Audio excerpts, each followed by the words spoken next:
não é suficiente. Hum.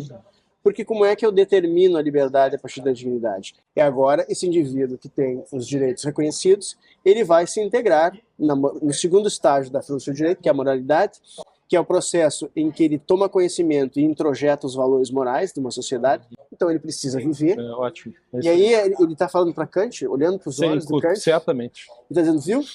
A moralidade surge aqui, nesse processo de interação e de percepção, porque a criança está ali circulando e ele já está entendendo que ela não pode derrubar os livros ali. Isso ela não vai fazer um processo mental e deduzir isso. Ele vai absorvendo da sociedade. E o último estágio de determinação da liberdade e da dignidade é a eticidade.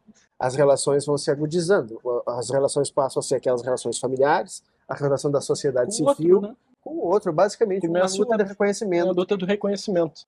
E no Estado.